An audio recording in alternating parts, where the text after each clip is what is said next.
يا أيها الذين آمنوا أطيعوا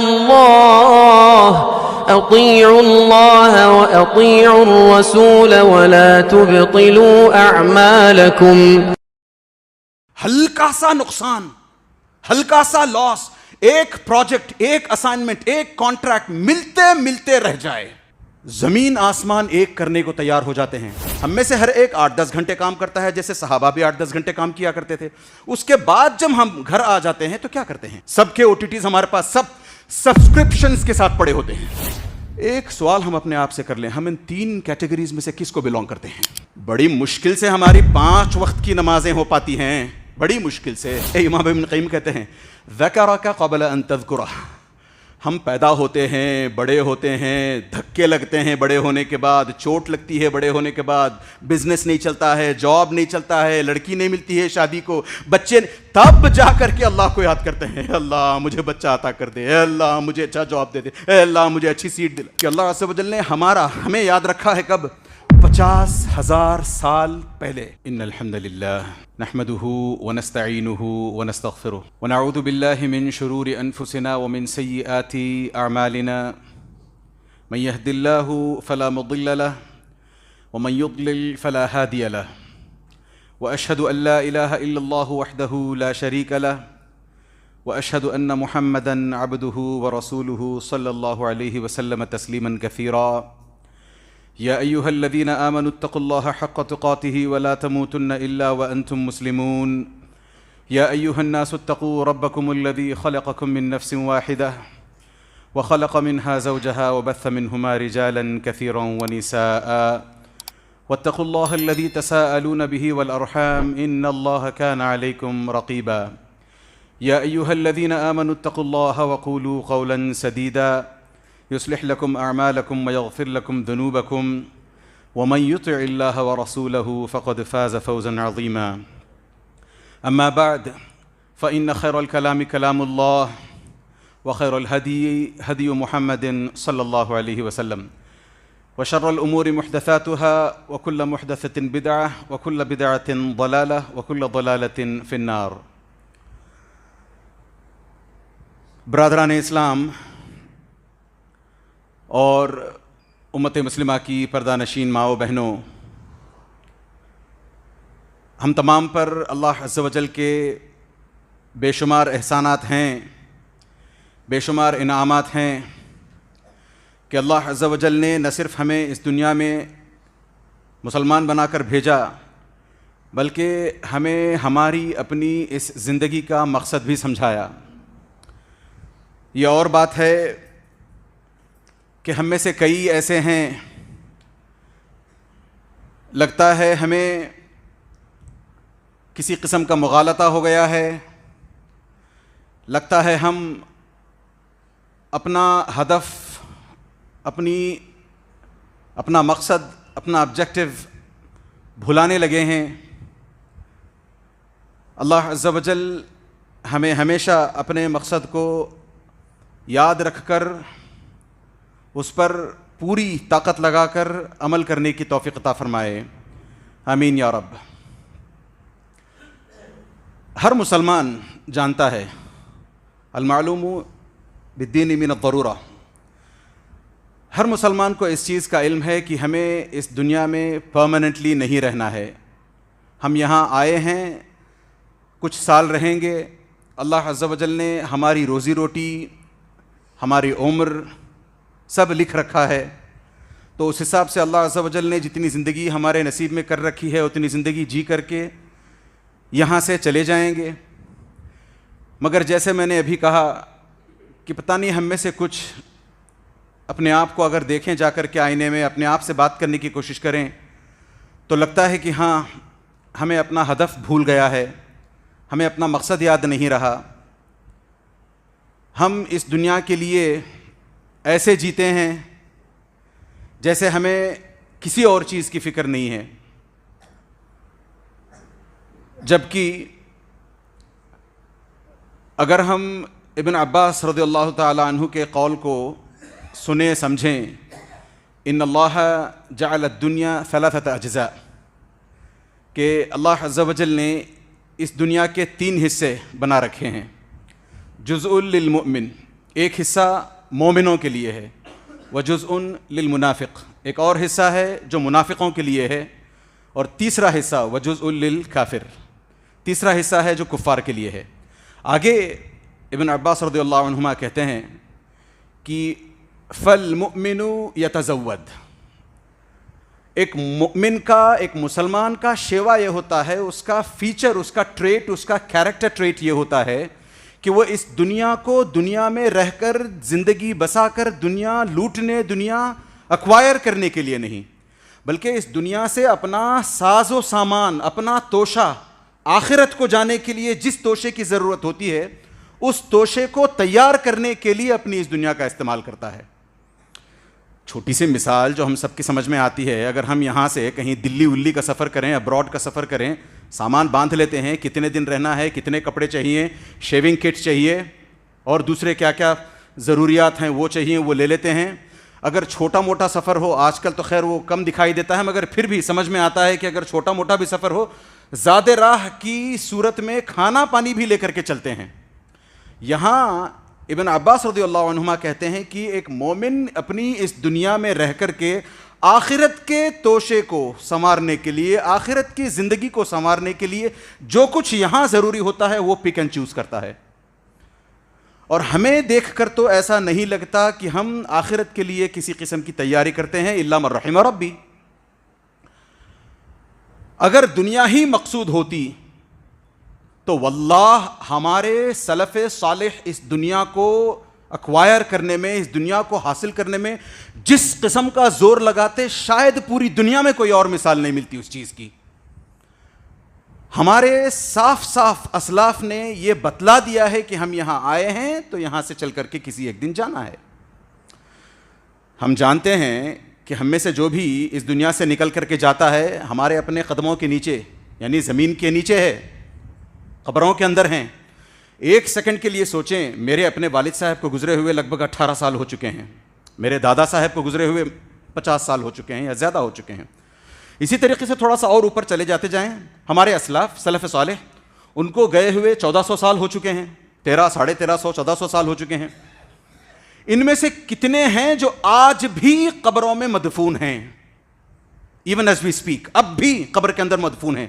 ان کے ساتھ 2 میں سے ایک معاملہ ہوا جا رہا ہے، یا تو اللہ عز و جل انہیں جنت کی کھڑکی کھول کر کے جنت کی خوشخبری، جنت کی بشارتیں اور جنت کی نعمتوں میں رکھے ہوئے ہیں، یا پھر یوں ہے ان کے ساتھ معاملہ کہ قبر کے عذاب سے 2-4 ہیں. اللہ عز و جل ہمارے اپنے اپنوں کو اور ہمارے سے جو بھی جڑے ہوئے ہیں ان سب کو، بلکہ سارے مسلمانوں کو قبر کے عذاب سے محفوظ رکھے. آمین یا رب.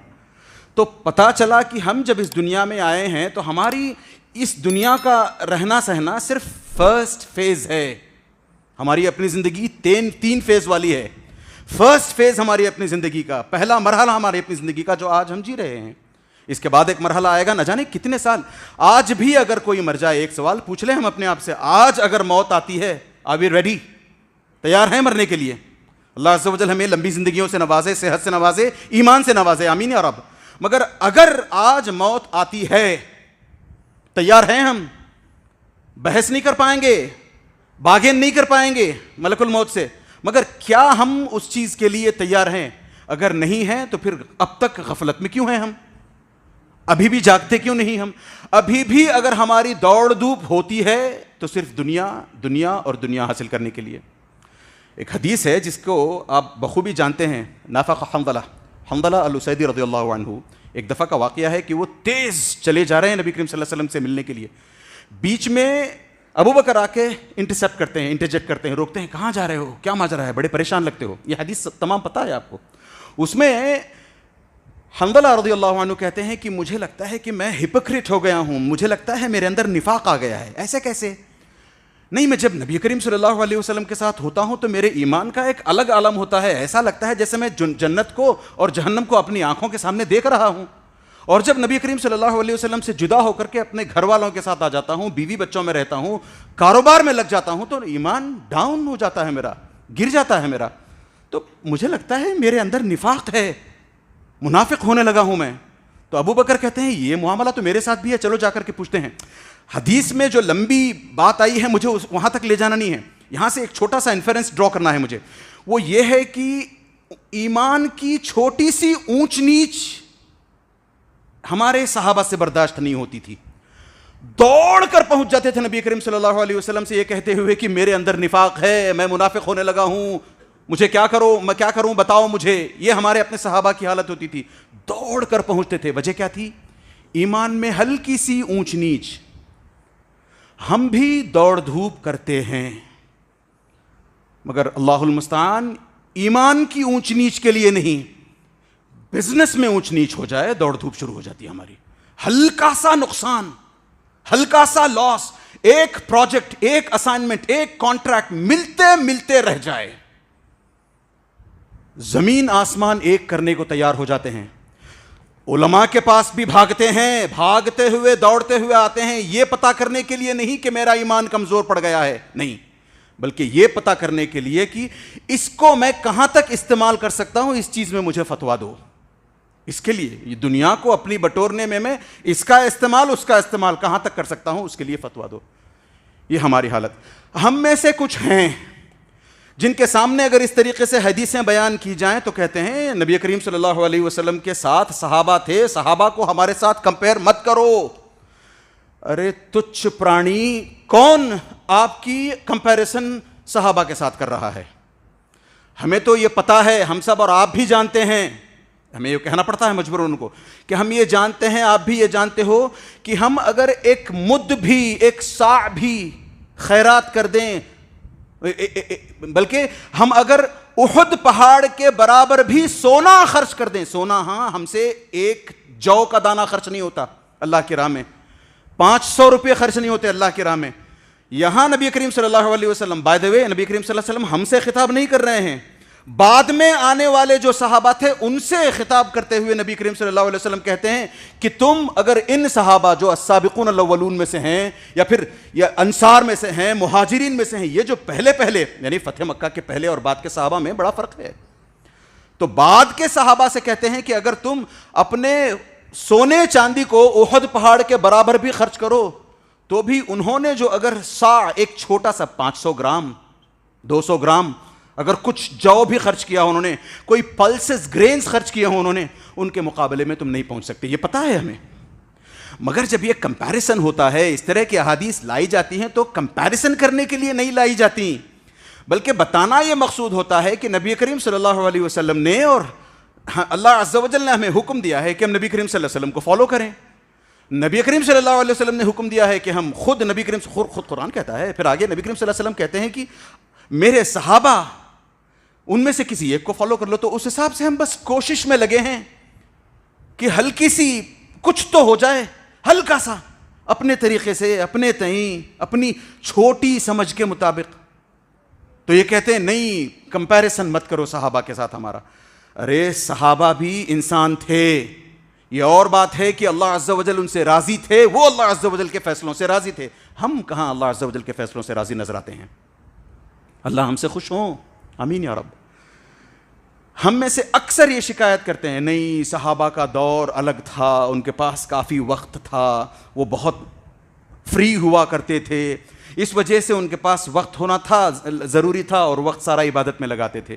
واللہ آج میں اگر ایک حساب سے بتاؤں تو ہمارے پاس ان کے مقابلے میں زیادہ وقت ہے.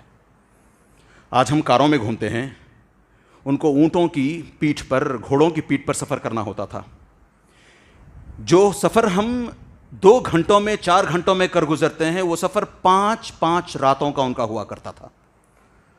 ان کو اپنے کلائنٹ سے ملنے کے لیے اس جگہ پر جانا ہوتا تھا. ہم آج ٹیمز کی ہوئی، زوم کی ہوئی، اس طریقے سے نہ جانے کون سی اور میٹنگز ہیں، ان کے ذریعے سے اپنی میٹنگز چلا لیتے ہیں. ورک فرام ہوم کرتے ہیں، گھر سے بیٹھ کر کام کر لیتے ہیں. انہیں وہاں پر پہنچنا ہوتا تھا، اسواق، بازاروں کو پہنچ کر کے لوگوں کے ساتھ لین دین کرنا ہوتا تھا. اور آج تو ویل پیوڈ روڈز، اے سی کارز، اے سی ٹرینز، ایروپلینز، ان میں ہم سفر کرتے ہیں. ان کی سفر کا تھوڑا سا سنیں کسی دن، پسینے چھوٹ جائیں ہمارے. اس کے باوجود بھی میں کہتا ہوں ہمارے پاس زیادہ ٹائم تھا، کیونکہ وہ پھر ہماری طرح ہی 8 سے 10 گھنٹے کام کیا کرتے تھے. اس کے باوجود دیکھیں نا، میں بتاتا ہوں آپ کو کیسے ہمارے پاس زیادہ وقت ہے، یا کیسے ہمارا وقت ہمارے پاس رہتا ہے اور ہم اس کا فائدہ نہیں اٹھاتے. ہم میں سے ہر ایک 8-10 گھنٹے کام کرتا ہے، جیسے صحابہ بھی 8-10 گھنٹے کام کیا کرتے تھے. اس کے بعد جب ہم گھر آ جاتے ہیں تو کیا کرتے ہیں؟ اپنے فونز کو اٹھا کر کے دیکھیں، سچائی پتہ چلے گی. نیٹ فلکس ہو گیا، پرائم ہو گیا، زی پی، پتہ نہیں کیا کیا ہو گیا. سب کے OTTs ہمارے پاس سب سبسکرپشنز کے ساتھ پڑے ہوتے ہیں. ایک سیکنڈ کے لیے سوچیں کتنا وقت ہم ان OTTs کو روزانہ کے طور پر دیتے ہیں. روز ہم میں سے کچھ کہتے ہوں گے نہیں میں OTTs نہیں دیکھتا. نیوز ہمیں پتہ ہونا چاہیے کہ ہمارے اپنے آس پاس جو ہو رہا ہے اس کی جانکاری لیے بنا بھی ہم زندہ رہ سکتے ہیں. جانکاری سے روک نہیں رہے ہیں. یہاں یہ نہیں کہا جا رہا کہ آپ جانکاری لینا بند کر دو. ایک لمٹ ہوتی ہے. 6 سے 7 گھنٹے، کم از کم 3 گھنٹے آن این ایوریج ایک بندہ OTTs پہ بتاتا ہے. پھر سے موازنہ کر لیں، حساب لگا لیں. ایک طرف ہمارے پاس یہ سارے OTTs نیٹ فلکس وغیرہ کی طرح، دوسری طرف ہمارے پاس بہت سارے واٹس ایپ پر اسلامک گروپس. ہم میں سے ہر ایک اسلامک گروپس میں ہے، اور آئے دن اسلامک گروپس میں کہیں نہ کہیں کسی نہ کسی کا لیکچر تو آتا ہے، آڈیو کی شکل میں، ویڈیو کی شکل میں، کہیں نہ کہیں کچھ لکھا ہوا تو آتا ہے، مکتوب ریٹن لکھا ہوا آتا ہے کچھ. ہم اپنے سینوں پر ہاتھ رکھ کے بتائیں کہ ہم میں سے کتنے ہیں جو اس طریقے کے لیکچرز کو سنتے ہیں، لیکچرز دیکھتے ہیں، جو لکھا ہوا واٹس ایپ گروپس میں آتا ہے، اسلامک گروپس کی بات کر رہا ہوں، پڑھتے ہیں، اس سے سبق حاصل کرنے کی کوشش کرتے ہیں. ورسز اس کو کمپیئر کریں کتنا سمے ہم OTTs میں بتاتے ہیں. صاف پتہ چل جائے گا ہم کون ہیں، ہم کیا ہیں. کئی لوگ تو ایسے ہیں اللہ المستعان جو پارٹیز کو جاتے ہوئے، ویڈنگ پارٹیز وغیرہ کو، یا اس طریقے سے کہیں کسی پروگرام میں جاتے ہوئے اگر کرکٹ کا میچ چل رہا ہے تو اپنے موبائل فون پر کرکٹ میچ لے کر چلتے ہیں. جہاں جہاں جاتے ہیں اپڈیٹ رکھنا ہے اپنے آپ کو. یہ ہم ہیں. اور ہم کہتے ہیں نہیں ہماری کمپیریزن صحابہ سے مت کرو. ارے صحابہ اپنی زندگی، اپنی دنیا اپنے ہاتھ میں لے کر جیا کرتے تھے. نبی کریم صلی اللہ علیہ وسلم سے ایک صحابی آ کر کے پوچھتے ہیں کہ میں ایسا کیا کروں جس کی وجہ سے مجھے ایک تو اللہ کی محبت بھی مل جائے، دوسرے لوگوں کی محبت بھی مل جائے. نبی کریم صلی اللہ علیہ وسلم کہتے ہیں حالانکہ اس کی صحت پر کلام ہے مگر معنن بالکل صحیح حدیث ہے، معنن بالکل صحیح بات ہے. یہ نبی کریم صلی اللہ علیہ وسلم اللیجڈلی کہتے ہیں ازہد فی الدنیا یحبک اللہ. دنیا میں زاہد بن کر رہو، اللہ عز و جل تمہیں پسند کریں گے. وزہد فیما عند الناس یحبک الناس. لوگوں کے پاس جو چیزیں ہیں ان سے بے نیاز ہو کر کے زاہد بن کر کے رہو، لوگ تمہیں پسند کرنے لگیں گے. زاہد بننے کا ہلکا سا مطلب، حالانکہ اس پر 10 منٹ کی بات ہو سکتی ہے، ہلکا سا 2 لائن میں مطلب یہ ہے کہ دنیا کو اپنے ہاتھ میں، اپنی مٹھی میں رکھو، دل میں نہ رکھو. دنیا دل میں رکھو گے لاکڈ ہو کر رہ جائے گی. دل سے پھر ہاتھ تک آنے میں وقت لگتا ہے، ہاتھ سے پھر نکل کر خرچ کرنے میں وقت لگتا ہے. وہیں دنیا کو اپنی مٹھی میں رکھو، اپنے ہاتھوں میں رکھو، دنیا بڑی آسانی سے خرچ ہوتی رہے گی. مطلب یہ ہے کہ دنیا کو ہمیں خرچ کرنے کا، لوگوں میں لے جا کر بانٹنے کا حکم ہوا ہے. ہم سورۃ البقرہ پڑھتے ہیں، سب سے پہلا پیج کیا ہے؟ الف لام میم ذالک الکتاب لا ریب فیہ. تھوڑا سا نیچے آ جائیں، الذین یؤمنون بالغیب. ایمان بالغیب ایک کیفیت کا نام ہے. اس کے آگے کی 2 باتیں سنیں، الذین یؤمنون بالغیب ویقیمون الصلاۃ ومما رزقناہم ینفقون. ویقیمون الصلاۃ ومما رزقناہم ینفقون. وہ نماز 5 وقتہ، ایک دن نہیں، 2 دن نہیں، پوری زندگی 5 وقت کی، کم سے کم 5 وقت کی نمازیں پابندی کے ساتھ مسجد میں ادا کیا کرتے تھے، کم از کم جماعت کے ساتھ ادا کیا کرتے تھے. نمازیں کم از کم چھوٹتی تو نہیں تھی ان کے. دوسری چیز جو وہ کرتے تھے وَيُنْفِقُوا، کیا ہے؟ وَمِمَّا رَزَقْنَاهُمْ يُنْفِقُونَ. آگے تھوڑا سا بڑھیں آپ، اگلے پیج پر جائیں. اللہ عز و جل انہی کے بارے میں کہتا ہے یہی سچ مچ کامیاب ہونے والے ہیں. دوسری طرف چلے جائیں سورۃ الانفال، الذین یقیمون الصلاۃ ومما رزقناہم ینفقون اولئک هم المؤمنون حقا. سچ مچ اگر کوئی مومن ہے تو وہ مومن ہے جو یہ 2 کام کرتا ہے، اقامت الصلاۃ و ایتاء الزکاۃ. اقامت الصلاۃ ومما رزقناہم ینفقون. نمازوں کو، 5 وقتہ نمازوں کو قائم کرنا، اور اپنے پاس جو کچھ ہے مٹھی بھر ہی صحیح، اس میں سے ایک تنکا ہی صحیح نکال کر دو. ہم یہ نہیں کرتے، ہم سے یہ نہیں ہوتا. ایک صحابی آتے ہیں ربیعہ ابن کعب الاسلمی رضی اللہ عنہ. وہ اصل میں اصحاب الصفہ میں سے تھے، بڑی غریب صحابی، بڑے غریب صحابی. ہم اگر کوئی یہاں غریب بیٹھے ہوں، ہم سے کوئی وہ آ کر کے پوچھے کہ بھائی آپ ایک مراد مانگو، میرے ساتھ بڑا منسٹر کھڑا ہے آپ کی مراد پوری کرنے کے لیے، آپ 2 لاکھ 4 لاکھ 10 لاکھ جتنا بھی مانگنا ہے، 1 کروڑ مانگو، دے گا تمہیں. کوئی بڑا منسٹر کیا کرتے ہیں؟ سچ میں کنفرم کرتے ہیں، فوراً مانگ لیتے ہیں.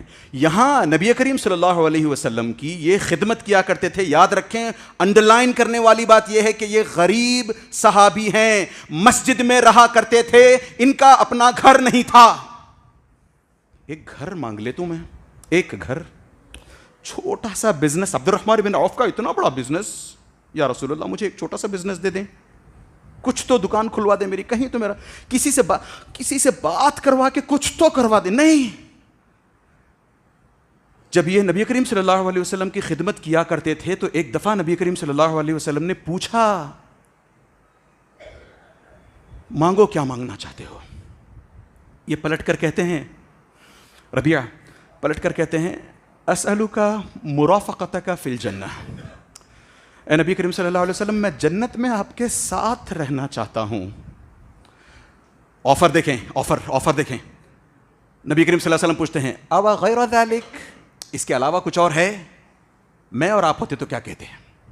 مانگ تو لیا مرافقت جنت میں نبی کریم صلی اللہ علیہ وسلم کے ساتھ مانگ لیا. نبی کریم صلی اللہ علیہ وسلم نے آگے اور کچھ ہے تو بتاؤ کہا. ٹھیک ہے، ایک بزنس مانگ لوں، شادی نہیں ہوئے، شادی کے لیے کوئی لڑکی مانگ لوں، کہیں کوئی کچھ گھر کچھ تو ہو جائے، مسجد میں کب سے رہتا. نہیں، ہوا ذالک، اتنا ہی چاہیے بس، مجھے اور کچھ نہیں چاہیے. یہ ہمارے صحابہ تھے، ہاتھ میں دنیا لے کر کے جیتے تھے. اور ہم سے کوئی اگر سیکنڈ ٹائم، فرسٹ ٹائم ہی ہم لوگ، میں نے کہا ہم لوگ کیا کرتے ہیں، سیکنڈ ٹائم کوئی پوچھتا ہم سے، یقیناً پہلی مرتبہ تو مانگ لیا نا یار، دین کا دنیا کا بھی مانگ لوں میں. الدنیا کلھا ملعونہ، نبی کریم صلی اللہ علیہ وسلم کہتے ہیں الدنیا ملعونہ وملعون ما فیہا. دنیا ساری کی ساری کھست، ملعون، لعنت زدہ ہے. اس میں دنیا کے اندر جتنی چیزیں ہیں سب کی سب ملعون، سب کی سب لعنت زدہ ہیں، الا ذکر اللہ وما والاه. آگے نبی کریم صلی اللہ علیہ وسلم کہتے ہیں، اپنے آپ کو ہم ٹٹولنے کی کوشش کریں اس سے. نبی کریم صلی اللہ علیہ وسلم کہتے ہیں دنیا ساری کی ساری ملعون، لعنت زدہ ہے، ملعون ہے، سوائے 3 کیٹیگریز کے. وہ شخص جو اللہ عز و جل کے ذکر میں ہو، جس کی زبان اللہ عز و جل کے ذکر سے سرشار ہوتی ہو، تھکتا نہیں ہو، سبحان اللہ، الحمدللہ، لا الہ الا اللہ، لا حول ولا قوت الا، تھکتا نہیں ہے. یا پھر او عالمن، کوئی ایسا شخص جو لوگوں کے سامنے بیٹھ کر، لوگوں میں جا کر کے دین سکھلاتا ہو، دین کی باتیں بتاتا ہو، دین پھیلاتا ہو. تیسری کیٹیگری او متعلمن، یا پھر وہ ہے جو اس طرح کے کسی عالم کے سامنے بیٹھ کر کے علم حاصل کرتا ہو. ایک سوال ہم اپنے آپ سے کر لیں، ہم ان 3 کیٹیگریز میں سے کس کو بلونگ کرتے ہیں؟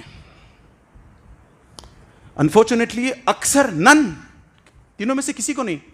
بڑی مشکل سے ہماری 5 وقت کی نمازیں ہو پاتی ہیں، بڑی مشکل سے. قرآن پتہ نہیں ہم نے کب پچھلی دفعہ کھولا تھا، رمضان آ رہا ہے، کھلے گا پھر قرآن ہمارا. ایک بار رمضان چلا جائے، قرآن اوپر چڑھ جائے. موبائل فونز میں قرآن ہوتا ہے مگر کھلتا نہیں ہے، اور پڑھتے بھی ہیں تو صرف تبرکن، مجھے پڑھنا ہے، ذرا سا ثواب حاصل کرنا ہے. پتہ ہے ہمارے اپنے صحابہ اس دنیا کو اپنی ٹھوکر میں کیوں رکھتے تھے، یا پھر یوں کہیں دنیا ہاتھ میں مٹھی میں لے کر کے کیوں جیا کرتے تھے؟ کیونکہ صحابہ کو ایک بات صاف طور پر پتہ تھی. بائی دا وے ہمیں بھی وہ بات پتہ ہے. پرابلم یہ ہے کہ کنوکشن کی کمی ہے، وہ یقین، اتقان نہیں ہے ہمارے اندر. بس جاننے کو جانتے ہیں، ماننے کو مانتے ہیں. ایمان بالغیب جیسا ہمارا ہے، جانتے ہیں، مانتے ہیں، مگر اس کی تہ میں جا کر کے اس سلسلے میں کچھ پتہ کر سکتے ہیں، بول سکتے ہیں، سمجھ سکتے ہیں، اس پر اس حساب سے عمل کر سکتے ہیں، سیڈلی اکا دکا. تو ہمارے اپنے صحابہ کو یہ بات صاف پتہ تھی. ارے نبی کریم صلی اللہ علیہ وسلم، ہم بچوں کے سلسلے میں کتنا پریشان رہتے ہیں. میں نے اپنے بچے کا ایڈمیشن فلانے اچھے اسکول میں کرنا ہے، مجھے اپنے بچے کو ڈاکٹر بنانا ہے، انجینئر بنانا ہے، مجھے اپنے بچے کو دین جانے دو، وہ دین تو میں سکھا لوں گا. ہاں، کتنے ایسے ہیں ہم میں سے جو خود کہتے ہیں میں سکھا لوں گا دین، اس کو میں پہلے کہیں اپنے پیروں پہ کھڑے ہونے لائق تو بناؤں. یہاں دیکھیں 10 سالہ ابن عباس رضی اللہ عنہما کو نبی کریم صلی اللہ علیہ وسلم، یاد رکھیں انڈرلائن کرنے والی بات ہے، 10 سال کی عمر ہے اس بچے کی جس کا نام ابن عباس رضی اللہ عنہما ہے، عبداللہ ابن عباس. 10 سال کی عمر میں دین کی پختہ باتیں سکھلاتے ہیں. وَاعْلَمْ أَنَّمَا أَصَابَكَ لَمْ يَكُنْ لِيُخْطِئَكَ وَأَنَّمَا أَخْطَأَكَ لَمْ يَكُنْ لِيُصِيبَكَ. جان لو کہ تمہارے منہ میں جو نوالا آنے والا ہے، تمہاری پلیٹ میں جو فوڈ آنے والا ہے، ساری دنیا مل جائے، اگر اللہ عز و جل نے وہ فوڈ تمہاری پلیٹ میں لانا ڈیسٹن کر رکھا ہے، اللہ عز و جل نے مقدر میں کر رکھا ہے کہ وہ فوڈ، وہ کانٹریکٹ، وہ بزنس، وہ جاب، وہ پروموشن اگر تمہارے نصیب میں لکھا ہے، اللہ عز و جل وہ تمہیں دے کر ہی رہیں گے. پھر چاہے ساری دنیا کی طاقت ایک طرف ہو جائے، اس کو تم سے چھیننے کے لیے نہیں چھین سکتی. ریورس بھی صحیح ہے، ساری دنیا مل کر بھی تمہیں کچھ دینا چاہے، کچھ بھی کر لے ساری کی ساری دنیا، اگر تمہارے نصیب میں اللہ عز و جل نے وہ چیز نہیں لکھی ہے، دنیا لٹک جائے تمہیں وہ چیز دلانے کے لیے کچھ نہیں کر سکتی، اتنا بھی نہیں مل پائے گا تمہیں. یہ ان کا اپنا کنوکشن، اور اس وجہ سے وہ بڑی آسانی کے ساتھ، اسی وجہ سے نبی کریم صلی اللہ علیہ وسلم ان کو تعلیم دیا کرتے تھے. اجعل من جعل اللہ ہمہ او من جعل اللہ ہمومہ. نبی کریم صلی اللہ علیہ وسلم کہتے ہیں، حدیث کے الفاظ میں تھوڑا سا مجھے وہ ہے مگر الفاظ یاد نہیں آ رہے ہیں. نبی کریم صلی اللہ علیہ وسلم کہتے ہیں، بڑی زبردست بڑی پتے کی بات، آج کے خطبے کا لب لباب، ٹیک اوے آج کے خطبے کا. نبی کریم صلی اللہ علیہ وسلم فرماتے ہیں، اگر کوئی ہے جس نے اپنا ایک آبجیکٹو بنا رکھا ہے، ایک، اور وہ آبجیکٹو اس کی آخرت ہے، من جعل اللہ ہمہ الآخرہ. ایک اور حدیث آتی ہے، میں اس کی بات نہیں کر رہا، دوسری حدیث ہے یہ. جو کوئی اپنا ہدف آخرت کو بناتا ہے اور اس حساب سے کام کرنے لگتا ہے، اس حساب سے دنیا میں رہنے لگتا ہے، تو اللہ عز و جل اس کی دنیا اور اس کی آخرت دونوں فکس کر دیتے ہیں. دنیا بھی فکس، آخرت بھی فکس. وہیں کوئی اور شخص ہے، ایک اور شخص ہے جس کا آبجیکٹو، جس کا مقصد آخرت نہیں بلکہ اس کے مقاصد برانچ آؤٹ ہوئے ہوتے ہیں. ومن تشاعبت الہموم، جس کے الگ الگ آبجیکٹو، جیسے میں نے بھی بتایا نا، سب سے پہلے تو اچھا جاب، اچھی نوکری، اچھی چھوکری، یہ مل جائے تو اچھا ولا، اچھی کار، وہ سب ہو گیا، پروموشن وہ ہو گیا. پھر بچوں کا، بچے چاہیے، بچوں کی اچھی اسکولنگ. ارے ہم بچوں کے لیے بھی کتنا اللہ عز و جل کے تعلق سے سوء ظن میں مبتلا ہیں، اس کا اندازہ ہمیں نہیں ہے. ہم چاہتے ہیں کہ ہم اپنے ان بچوں کا فیوچر طے کریں، جبکہ اللہ عز و جل نے خود ہمارے اپنے بچوں کا فیوچر طے کر رکھا ہے. کئی احادیث آتی ہیں اس سلسلے میں. ارے میرا، آپ کا، بلکہ ساری دنیا میں جتنے لوگ ہیں، آدم علیہ السلام سے لے کر کے قیامت کی صبح تک جتنے لوگ پیدا ہونے والے ہیں، سب کی روزی روٹی کا ذمہ، بلکہ سب کو کتنا ملے گا، کیا کیا ملے گا، کہاں کھائے گا، کیا کھائے، سب اللہ عز و جل نے کب؟ میرے اور آپ کے پیدا ہونے سے 50,000 years پہلے لکھ لیا ہے. اسی لیے امام ابن قیم کہتے ہیں، ذکرک قبل ان تذکرہ.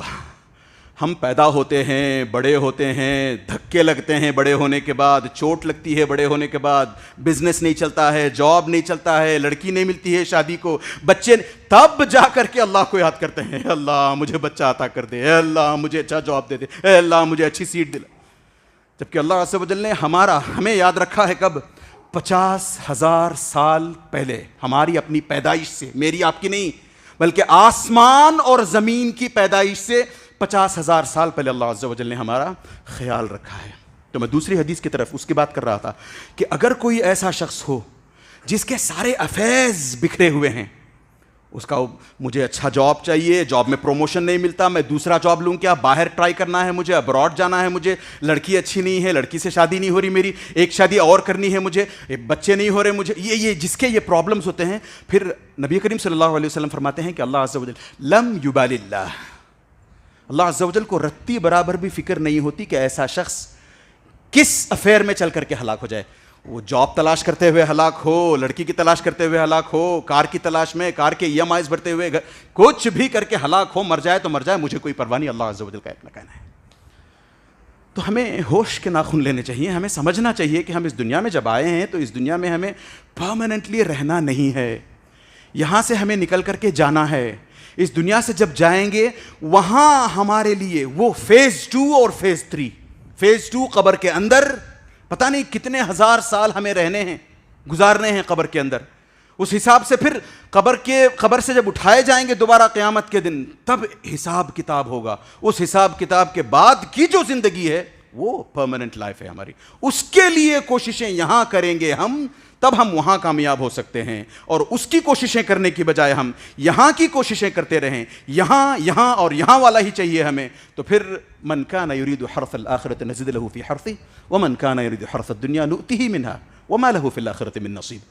اللہ عز و جل کہتے ہیں کہ جو کوئی آخرت چاہتا ہے, آخرت کی کھیتی چاہتا ہے, آخرت میں کامیابی چاہتا ہے, ہم اس کی کامیابی میں اور اضافہ کریں گے, ایکسٹرا اور ملتا رہے گا. اور جس کو بس یہ دنیا جس کو چاہیے, اللہ عز و جل دوسری جگہ کہتے ہیں من کان یرید العاجلۃ عجلنا له فیہا ما نشاء لمن نرید. 2 رائڈرز ہیں اس کے ساتھ, یاد رکھیے 2 کنڈیشنز, 2 رائڈرز کے ساتھ آتی ہے یہ آیت. من کان یرید العاجلہ, جو کوئی اس دنیا کو چاہتا ہے, عجلنا له فیہا, ہم اس کو دیتے ہیں. کس کو؟ ما نشاء لمن نرید, جتنا چاہتے ہیں ہم اتنا دیتے ہیں. وہ جتنا مانگ رہا ہے اتنا نہیں ملے گا, جتنا ہم چاہتے ہیں اللہ عز و جل کہتے ہیں اس کو دیتے ہیں, اور جس کو چاہتے ہیں دیتے ہیں. پتہ چلا کہ سب مانگ رہے ہیں, سب کو نہیں ملے گا. جس کو اللہ عز و جل دے دیں. اسی وجہ سے اللہ عز و جل کہتے ہیں ان اللہ یعطی الدنیا من احب ولمن لا یحب. اللہ عز و جل دنیا ہر اس شخص کو دیتے ہیں جس کو پسند بھی کرتے ہوں, ناپسند بھی کرتے ہوں, چاہتے ہوں نہ چاہتے ہوں, irrespective. اور ہمیں پتہ نہیں کس مغالطے کا ہم شکار ہیں. اگر دنیا مل جاتی ہے تو ہمیں لگتا ہے کہ ہمیں سب کچھ مل گیا, اللہ عز و جل ہم سے بہت خوش ہیں, اسی وجہ سے ہم خرچ بھی نہیں کرتے. تو ہم نے آج کے درس میں, آج کے خطبے میں یہ پتہ کرنے کی کوشش کی کہ کیا ہم ان 3 کیٹیگریز میں سے ہیں, ذاکراً, عالماً, معلماً. کیا ہم اللہ عز و جل کا ذکر کرتے ہیں, خوب ذکر کرتے ہیں, صبح کے اذکار, شام کے اذکار, رات کو سوتے وقت کے اذکار, صبح اٹھتے وقت کے اذکار, پھر نمازوں کے بعد, نمازوں میں سجدوں میں لمبے. نبی کریم صلی اللہ علیہ وسلم نے کیا کہا تھا ربیعہ بن کعب کو, اعنی علی نفسک بکثرۃ السجود, زیادہ سے زیادہ نمازیں پڑھا کرو, میری مرافقت, میرے اگر معیت چاہیے, میری کمپینین شپ چاہیے, جنت میں آپ میرے ساتھ رہنا چاہتے ہو تو کثرت سے سجدے کیا کرو. مطلب یہ نہیں ہے کہ سجدے کریں صرف. ہم میں سے کچھ لوگوں کو ایک اور ہے, وہ آتے ہیں سجدے میں الگ سے, نماز کے باہر سجدہ کر کے دعا کرتے ہیں. بس 2 ہی ہیں ایکسٹرنل جو سجدے ہیں نماز کے باہر, صرف 2 ہی ہیں وہ. یا تو سجدے تلاوت, آپ نے قرآن پڑھی, قرآن میں کوئی سجدے والی آیت آئی وہاں سجدہ کریں, یا پھر سجدہ شکر. اس کے علاوہ تیسرا کوئی سجدہ نہیں ہے. یہ بہت مروج ہے ہمارے اپنے خطے میں, اس سب کانٹیننٹ میں بہت ہے یہ, کہ ہم لوگ بڑی آسانی سے پوری نماز پڑھنے کے بعد پھر جا کر کے ایک سجدہ. ارے جب اقرب ما یکون العبد من ربہ وہو ساجد, اللہ عز و جل ہمارے اپنے سے, ہم سے سب سے قریب اس وقت ہوتا ہے جب ہم نماز میں سجدے کی حالت میں ہوتے ہیں. تو نماز کے اندر, سجدوں کے اندر اللہ عز و جل سے دعا مانگنے کی کوشش کریں. اللہ سے دعا کریں کہ اللہ عز و جل جب تک ہمیں اس دنیا میں رکھے, آخرت کو اپنا ہدف بنانے کی توفیق عطا کیے رکھے. اللہ سے دعا کریں کہ جب تک اللہ عز و جل ہمیں اس دنیا میں رکھے, ہمارا فوکس ہماری اپنے آخرت سے کبھی کھونے نہ پائے. اللہ سے دعا کریں کہ اللہ عز و جل جب تک ہمیں زندہ رکھے, ایمان پر رکھے, ایمان پر ثابت قدم رکھے, اور جب اس دنیا سے جانے لگے تو ہماری زبانوں سے کلمہ توحید جاری فرمائے. میں نے شروع میں کہا تھا کہ ہم میں سے کئی ہیں جو صحابہ کو اپنے آپ سے کمپیئر کرنے سے کتراتے ہیں, پیچھے ہٹتے ہیں, اور ہم دنیا میں ڈوبے ہوئے ہیں, امرسڈ ہیں پوری طریقے سے, ہماری دنیا ہی دنیا. ارے ہم اتنے ڈوبے ہوئے ہیں کہ ہم سے اپنے بیسک جو بنیادی جو چیزیں ہیں ہمارے دین کی, وہ ہم سے فالو نہیں ہوتی ہیں. جبکہ ہمارے صحابہ کو پتا تھا کہ پرائیورٹی کس چیز کو دینی ہے, اسی حساب سے دیکھیں اور اپنے آپ کو ہم پھر سے کمپیئر کرنے کی کوشش کریں. ہم کتنا وقت دین کی تعلیم حاصل کرنے میں لگاتے ہیں, یا دین, اگر ہم عالم ہیں تو دین بٹورنے میں, دین پھیلانے میں لگاتے ہیں, وہ دیکھیں. نبی کریم صلی اللہ علیہ وسلم کے تعلق سے آتا ہے, بلکہ میں آپ کے سامنے اس سے پہلے یہ رکھوں کہ عمر رضی اللہ عنہ کے تعلق سے آتا ہے کہ وہ اور عتبان بن مالک رضی اللہ عنہ, دونوں صحابہ آپس میں جو ٹائم بانٹ لیا کرتے تھے, 2 صحابہ آپس میں اپنا ٹائم بانٹ لیا کرتے تھے. عمر کہتے عتبان سے, منڈے ہے, آپ آج نبی کریم صلی اللہ علیہ وسلم کے پاس رہو, میں اپنا کاروبار دیکھ لیتا ہوں. ٹیوزڈے جب آئے گا آپ اپنے کاروبار میں چلے جانا, میں نبی کریم صلی اللہ علیہ وسلم کے پاس رہتا ہوں, اس حساب سے ہم سے علم چوکنے نہ پائے گا, چھوٹنے نہ پائے گا. منڈے کی شام کو جب آپ مجھ سے ملو تو آپ مجھے بتا دینا کہ نبی کریم صلی اللہ علیہ وسلم نے کیا کیا سکھلایا. ٹیوزڈے کو میں آپ کے ساتھ یہ کروں گا, وینسڈے پھر آپ کرنا, تھرسڈے میں یہ کروں گا. تو اس حساب سے آن این ایوریج, میتھس میں جینیس ہیں ہم لوگ, ہاں, آن این ایوریج نبی کریم صلی اللہ علیہ وسلم کے ساتھ یہ لوگ کتنا وقت رہتے تھے اور کتنا علم حاصل کیا کرتے تھے. پتا چلا روز آدھا دن ایوری ڈے, اور ہم آدھا گھنٹہ بھی روز لگانے کو تیار نہیں ہیں. اللہ عز و جل سے دعا کریں کہ اللہ عز و جل ہمیں دنیا کو اپنی مٹھی میں رکھ کر کے جینے کی توفیق عطا فرمائے, اور آخرت کو کسی صورت ہم سے جانے نہ دے. آمین. ان اللہ و ملائکتہ یصلون علی النبی یا ایھا الذین آمنوا صلوا علیہ وسلموا تسلیما. اللهم صل علی محمد وعلى آل محمد كما صليت على ابراہیم وعلى آل ابراہیم انک حمید مجید. اللهم بارک علی محمد وعلى آل محمد كما بارکت علی ابراہیم وعلى آل ابراہیم انک حمید مجید. عباد اللہ رحمني ورحمكم الله. إن الله يأمر بالعدل والإحسان وإيتاء ذي القربى وينهى عن الفحشاء والمنكر والبغي يعظكم لعلكم تذكرون. اذكروا الله يذكركم وادعوه يستجب لكم ولذكر الله أكبر والله يعلم ما تصنعون.